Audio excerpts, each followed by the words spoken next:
Un simple revêtement en dur et des paniers vieillissants, c'est sur le modeste terrain d'une école primaire de Djouba que s'entraîne la toute nouvelle équipe nationale de basket du Sud-Soudan.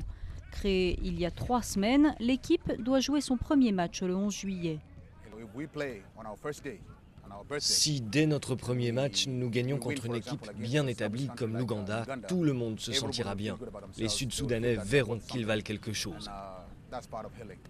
Bien plus qu'un loisir, le sport en général est considéré par le gouvernement du Sud-Soudan comme un élément de première importance pour rassembler son peuple. Nous voulons que notre unité se fasse par le sport. Quand vous regardez l'équipe nationale, elle est composée de joueurs venus de tous les États et de toutes les tribus. Et quand ils jouent ensemble, ils créent une harmonie, ils créent une unité.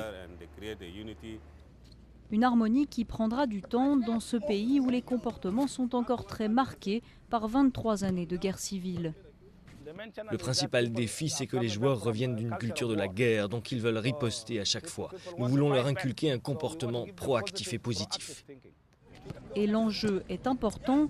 Grâce à la taille de ses joueurs, le Sud-Soudan a un gros potentiel pour briller à l'international. La NBA ne s'y est pas trompée.